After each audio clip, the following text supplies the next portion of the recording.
Assalamualaikum warahmatullahi wabarakatuh. Apa kabar pemirsa CNN Indonesia? Semoga Anda senantiasa sehat dan selalu berada dalam lindungan Allah Azza wa Jalla.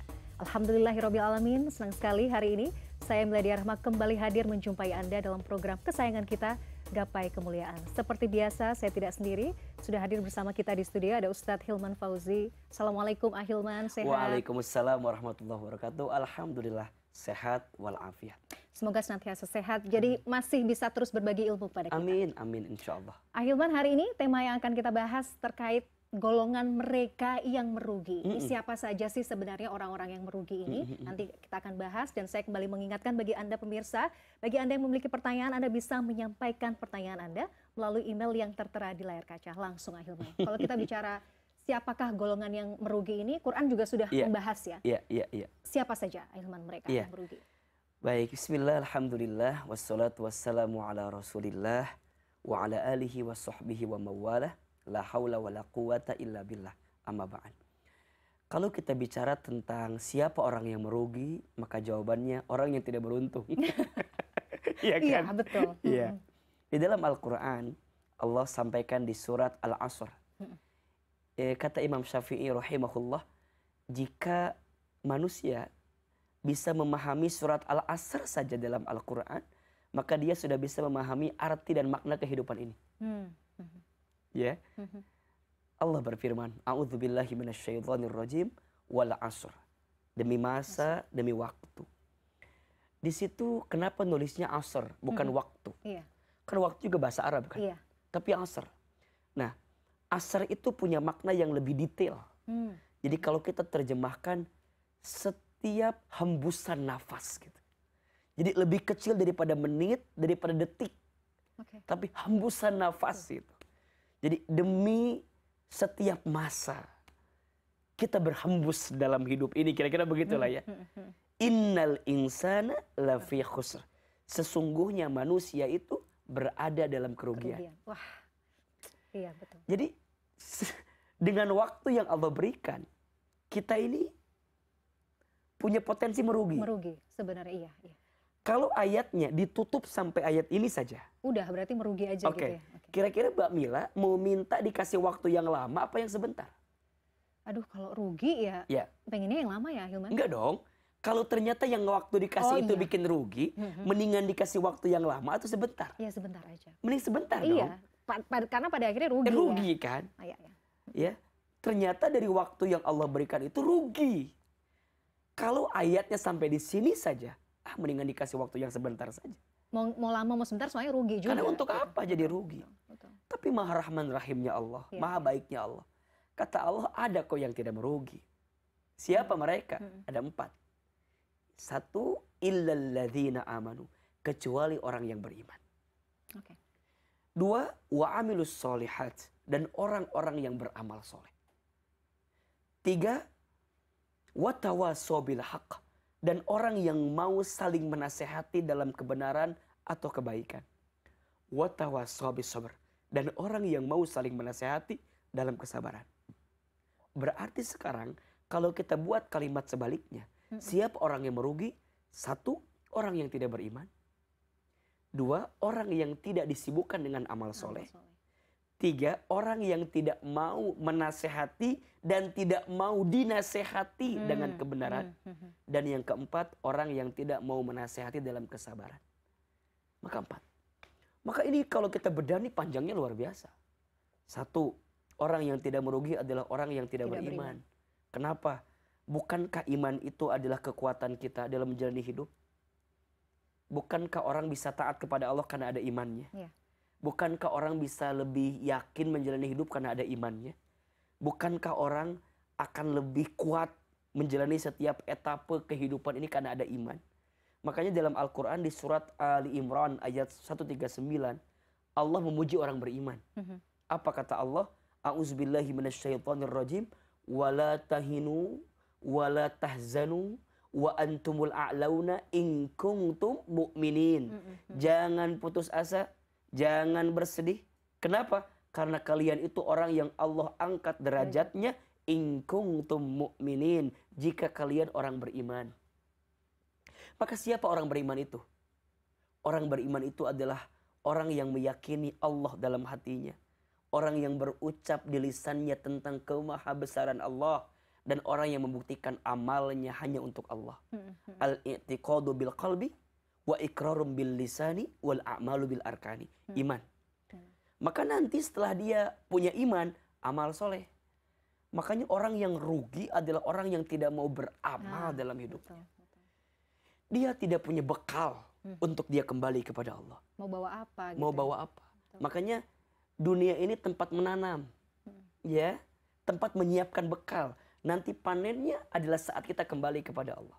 Maka sekarang pertanyaannya, sudah berapa banyak amal yang sudah kita siapkan, bekal yang kita siapkan untuk hari esok yang akan kita temui. Maka sibukkan dengan beramal. Maka orang yang hidupnya beramal tuh, masya Allah, dia itu adalah orang yang benar-benar menyiapkan bekal perjumpaan dengan Allah Subhanahu Wa Taala. Dan yang ketiga, orang yang rugi adalah orang yang tidak mau mendengarkan nasihat kebaikan. Makanya guru saya pernah bilang begini, kalau sampai detik ini kamu masih dilembutkan hatinya oleh Allah untuk mendengarkan nasihat kebaikan, maka kamu masih diinginkan menjadi orang baik oleh Allah Subhanahu Wa Taala. Betul. Ya. Jadi kalau sekarang pemirsa CNN Indonesia, ya, pas nonton TV, lihat CNN Indonesia, ya, ada nasihat kebaikan, ini kita mau dengerin tuh. Mau dengerin dan masuk ke hati dan masuk gitu ya. Dan kita berusaha ingin mengamalkannya, maka kita masih berpotensi mendapatkan kebaikan dalam hidupnya. Dan yang keempat, orang yang merugi adalah orang yang tidak sabar. Nah ini nih, kadang untuk sabar itu kan juga sulit sekali. Sulit karena pahalanya surga. Kalau ringan kipas angin dan kulkas satu pintu. Aduh, nggak ada bandingannya ya. Jauh. Gitu. Ya, jadi makanya sabar. Jangan sampai hidup kita merugi. Karena kita tidak menghadirkan 4 sikap yang tadi. Jika ingin hidupmu beruntung, maka jadikan iman senantiasa hadir dalam hidup kita. Jadikan amal soleh sebagai penghias dalam keseharian kita. Jadikan nasihat kebaikan sebagai kekuatan untuk kita. Dan jadikan kesabaran sebagai bagian terpenting dalam kehidupan kita. Walaupun nanti juga ada tuh misalnya, ada perilaku-perilaku yang akan mengantarkan kerugian. Nanti kita bahas ya. Siapa di antara mereka. Baik. Pemirsa, kita akan bahas terkait apa saja atau golongan apa saja yang merugi ini pada segmen berikutnya. Jangan kemana-mana, Gapai Kemuliaan akan kembali sesaat lagi.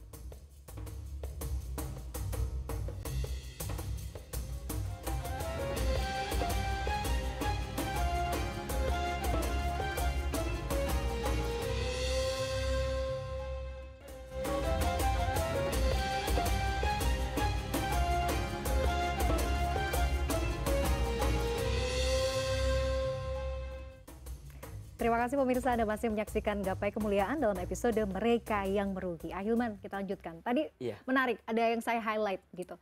Salah satu orang yang beruntung adalah selalu menasihati dalam kebaikan. Nah, kadang-kadang kita dalam kehidupan sehari-hari mungkin kita sering melihat sesuatu yang tidak tepat gitu ya. Kita ingin menasihati mungkin teman kita, keluarga kita.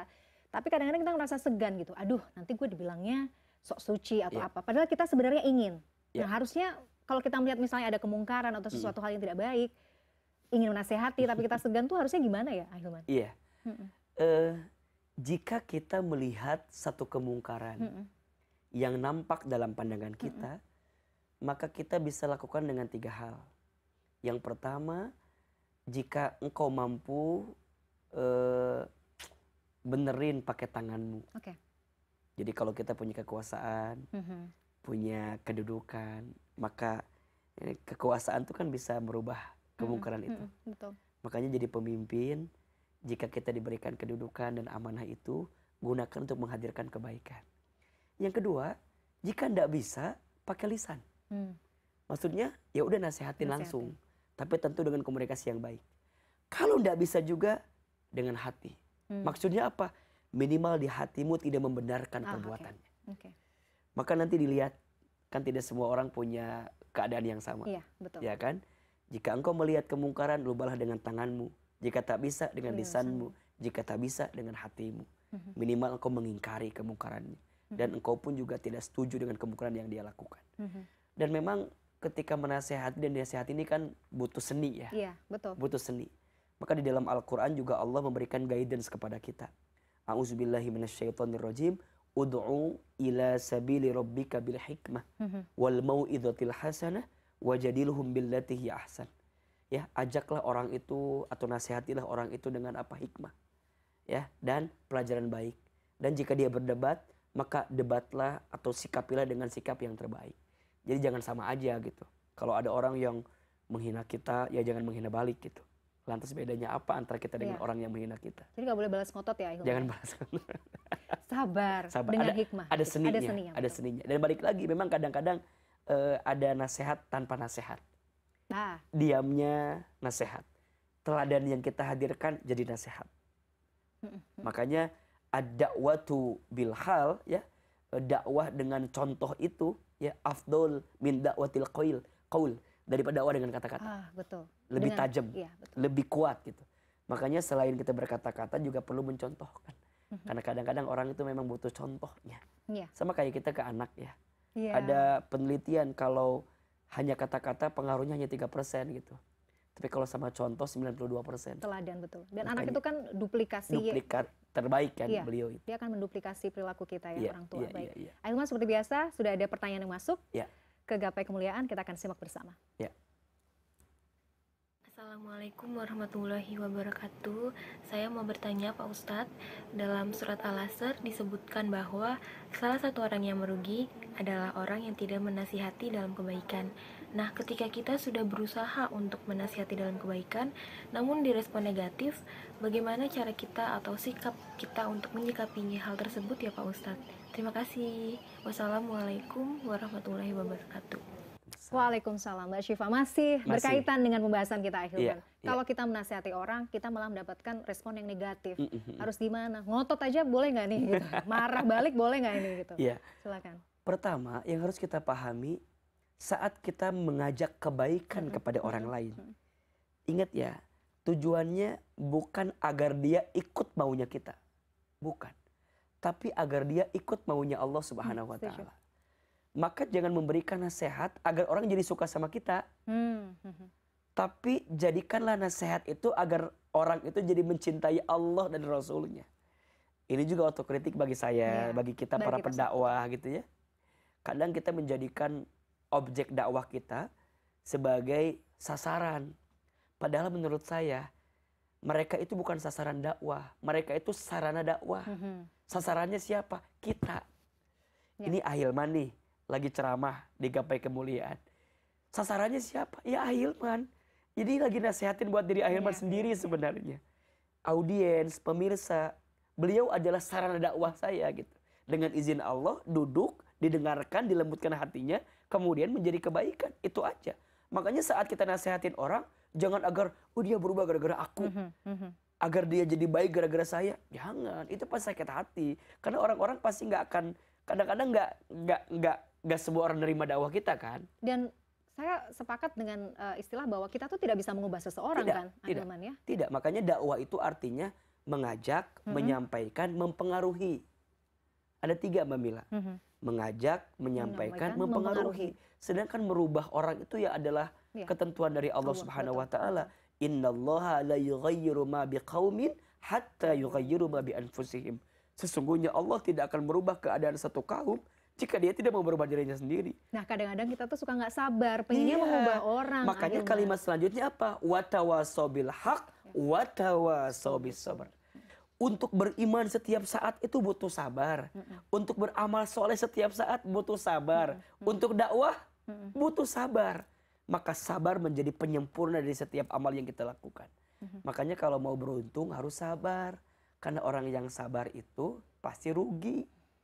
Dia menyangka bahwa sabar itu kalah. Tidak. Justru sabar itu mendatangkan kebahagiaan. Makanya jangan pernah merasa bahwa di balik kesabaran itu tidak akan pernah mendatangkan kebaikan. Jangan. Sabar tuh nggak ada batasnya. Kenapa ada coba? Batasnya. Kenapa sabar tidak ada batasnya? Karena kalau ada batasnya berarti bukan sabar dong. Itu mah jawaban Ustaz Hilman dong. Biasanya gitu. Iya. Saya nyontek nih gitu, Ahilman. Sabar kenapa tidak ada batasnya? Karena pahala sabar pun tidak ada batasnya. Bigoirin hisab, nggak ada batasnya. Bukanlah kesabaran jika masih mempunyai batas. dan bukanlah keikhlasan jika masih merasakan sakit. Betul. Sabar itu tidak ada batasnya, karena pahala sabar pun tidak ada batasnya. Yang ada batasnya siapa? Kesabaran kita untuk menghadirkan sabar. Maka dalam sabar nanti butuh sholat kan? Sabar dan sholat. Ya ayyuhalladzina amanu sta'inu bis-sabri was-shalah. Innallaha ma'as sabirin. Maknanya dalam sabar libatkan Allah. Jangan jauh dari Allah. Karena yang ngasih hati ini sabar siapa? Allah. Kita nggak bisa bilang, aku mah sabar.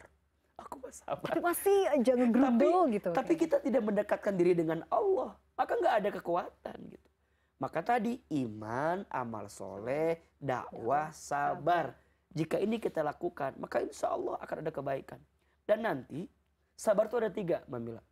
1 sabar dalam ketaatan, 2 sabar dalam meninggalkan maksiat, 3 sabar dalam menerima musibah dari Allah Subhanahu wa taala. Ini sabar. Maka banyak perilaku-perilaku yang karena nggak sabar jadi rugi. Iya, betul. Contoh, Nabi pernah bilang ada golongan yang disebut dengan muflis, orang yang bangkrut. Siapa orang yang bangkrut itu? Orang yang ketika nanti hari kiamat dia membawa pahala kebaikannya, tapi di belakang dia ada orang yang mengadu kepada Allah atas keburukannya. Karena gunjingannya, karena hinaannya, karena zolimnya, karena menipunya. Maka orang yang tadi ditipu itu bilang sama Allah, ya Allah, terimalah pahala kebaikannya, tapi pindahkan kepadaku. Kenapa? Karena aku pernah sakit hati dengan perbuatannya. Kalau amal kebaikannya habis, maka dosa orang yang dizolimi ditanggung sama orang yang menzolimi itu. Itulah rugi sesungguhnya. Rugi sesungguhnya. Ada lagi, orang yang rugi siapa? Yang karena gak sabar ya. Kata Nabi, rogi ma'anfu, rogi ma'anfu, rogi ma'anfu. Celaka menyesal, celaka menyesal, celaka menyesal. Siapa? Dia, seorang anak yang masih menemukan orang tuanya masih hidup, salah satu atau keduanya, tapi dia nggak masuk surga. Kenapa? Karena dia lupa berbuat baik kepada orang tuanya. Rugi. Ada orang yang dikasih kesempatan usia, tapi usianya nggak digunakan untuk beramal soleh dalam hidupnya. Rugi. Aduh. Ada orang dikasih kesempatan untuk belajar, tapi dia nggak mau belajar. Rugi. Jadi karena nggak sabar, ujungnya jadi rugi. Makanya tidak akan ada kerugian dari orang yang sabar. Orang yang sabar pasti mendapatkan keberuntungan. Kalau nggak di dunia, pasti di akhirat. Itu ya tadi ya. Nah, kita juga akan bahas soal ini, Ahilman. Orang yang beruntung atau orang yang sukses sejati itu seperti apa ya? Itu nanti akan kita bahas ya. Baik. Di segmen selanjutnya ya. Pemirsa jangan kemana-mana, Gapai Kemuliaan akan kembali sesaat lagi.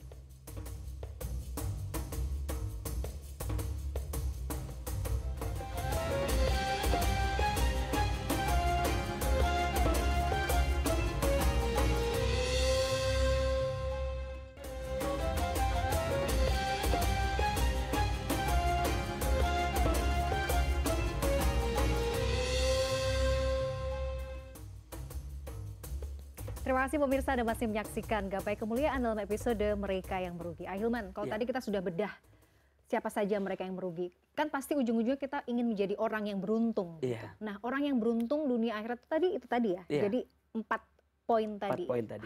Jadi kesuksesan yang hakiki adalah bagaimana versinya Ahilman? Iya, orang yang sukses itu adalah orang yang ketika setiap sendi kehidupannya di dunia menjadikan jalan dia untuk mendapatkan sukses di akhirat. Kelak dia berjumpa dengan Allah, mendapatkan ridhonya Allah, masuk ke dalam surganya Allah. Itu sukses tertinggi dalam hidup. Makanya kalaupun sekarang kita dapat sukses di dunia, itu hanya part of aja, hanya bagian kecil daripada kesuksesan kita. Dan jangan mengukur sukses dengan urusan dunia. Kalau dunia hanya sementara, sesaat, sebentar. Tapi suksesnya kita adalah di akhirat. Saat hidup penuh dengan kebermanfaatan. Saat wafat dalam keadaan husnul khotimah. Saat kembali ke alam kubur nanti kita hidup dengan penuh kelapangan dan keluasaan. Dan saat nanti akhirat mendatangi kita, surga menjadi tempat terindah untuk kita. Sampai pada akhirnya nanti kita dipanggil oleh Allah. Ya ayyatuhan nafsul mutmainnah, irji'i ila rabbiki radiyatan mardiyah, fadkhuli fi ibadi wadkhuli jannati. Saat Allah memanggil kita, masuk hambaku ke surga. yang engkau nantikan dan engkau idamkan selama ini.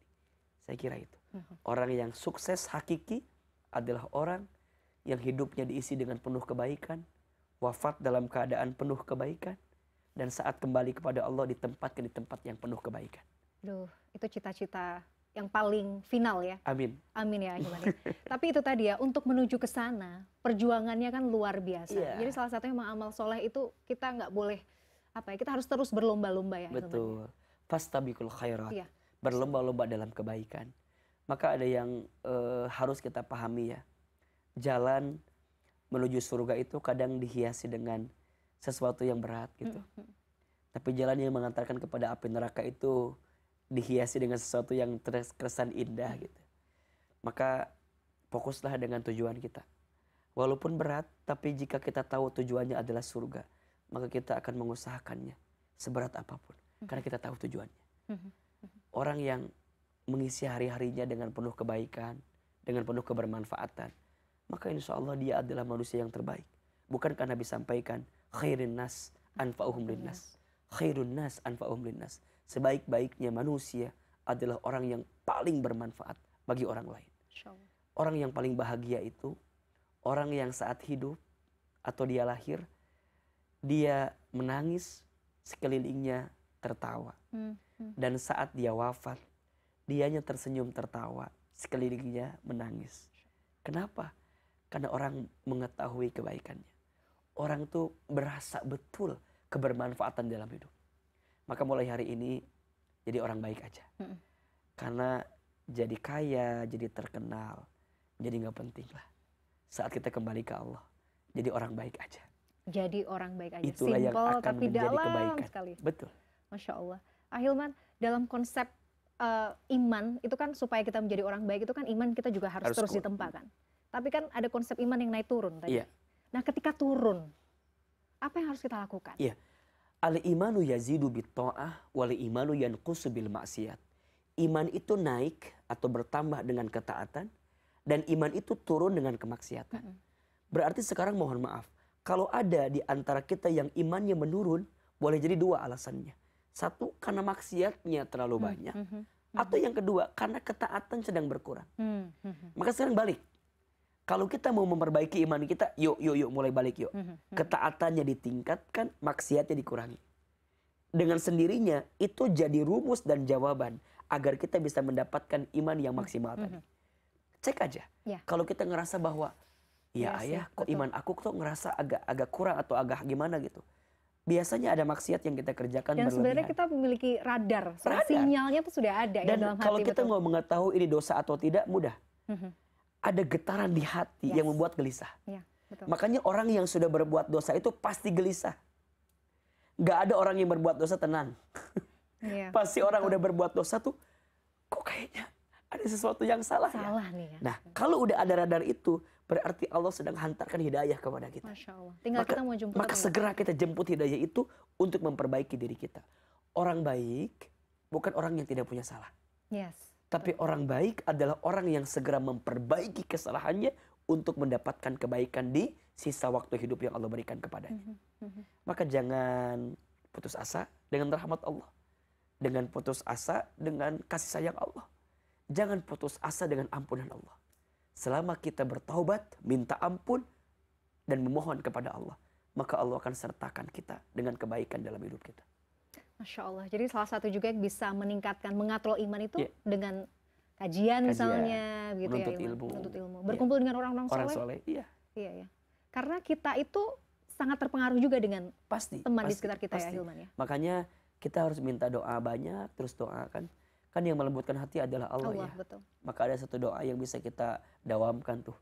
Ya muqallibal qulub, tsabbit qalbi ala dinik. Duhai Allah yang membolak-balikan hati, tetapkan hatiku di atas agamamu. Atau doa ini juga bisa nih.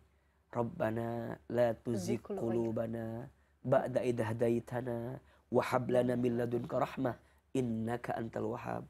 Rabbana, ya Allah ya Tuhan kami, la tuzigh qulubana, jangan engkau condongkan hati kami. Ba'da idh hadaitana, setelah engkau berikan hidayah kepada kami. Iya. Wa hab lana min ladunka rahmah, dan anugerahkan kepada kami dari sisimu kasih sayang ya Allah. Innaka antal wahhab. Sesungguhnya Engkau maha teliti, maha tahu, maha mencermati apa yang kami lakukan. Dan Engkau adalah tempat kembali bagi kami. Udah. Insya Allah lebih yakin kalau begitu. Iya, yakin, dan semoga Allah senantiasa menguatkan iman kita. Amin, amin, amin. Ahilman, senang sekali bisa membahas hal-hal yang sangat penting sebagai seorang muslim. Sayang sekali tapi kita sudah berada di penghujung acara. Pemirsa, seperti biasa sebagai penutup, Ahilman akan menyampaikan doa penutup.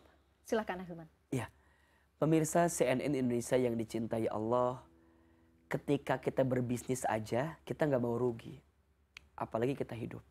Maka jangan sampai kehidupan kita rugi. Isilah kehidupan kita dengan 4 hal. 1, tingkatkan iman kita. 2, tambah amal soleh kita. 3, sibukkan dengan nasihat dalam kebaikan. Dan 4, hadirkan kesabaran. Insya Allah kita akan menjadi orang yang beruntung. Terakhir, mari kita angkat kedua telapak tangan. Kita berdoa kepada Allah Subhanahu wa ta'ala. A'udzubillahi minasyaitonir rajim. Bismillahirrahmanirrahim. Alhamdulillahi rabbil alamin. Allahumma salli ala sayyidina Muhammadin wa ala alihi wa ashabihi ajmain. Duhai Allah yang maha pengasih lagi maha penyayang, sayangi kami semua ya Allah dengan keridhaan darimu, dengan keberkahan darimu. Bimbing hari-hari kami ya Allah agar senantiasa mendapatkan kebaikan. Tunjukkan kepada kami jalan yang lurus ya Allah. Tunjukkan kepada kami jalan yang benar, sehingga kami menjadi orang yang beruntung dan kami terhindar daripada orang yang merugi ya Allah. Rabbana zalamna anfusana wa illam taghfir lana wa tarhamna lanakunanna minal khasirin. La ilaha illa anta subhanaka inna kunna minadz zalimin. Rabbana atina fid dunya hasanah wa fil akhirati hasanah wa qina adzabannar. Subhana rabbika rabbil izzati amma yasifun wa salamun alal mursalin walhamdulillahi rabbil alamin. Amin ya rabbal alamin. Amin, amin ya rabbal alamin. Semoga Allah mengijabah doa kita bersama. Amin. Pemirsa, usai sudah perjumpaan kita hari ini, bagi Anda yang memiliki pertanyaan, Anda bisa menyampaikan pertanyaan Anda melalui email yang tertera di layar kaca. Saya Meladia Rahma dan juga Ustaz Hilman Fauzi undur diri. Terima kasih atas kebersamaan Anda. Insya Allah kita akan bertemu lagi pada gapai kemuliaan selanjutnya. Wabillahi taufik wal hidayah. Wassalamualaikum warahmatullahi wabarakatuh. Waalaikumsalam.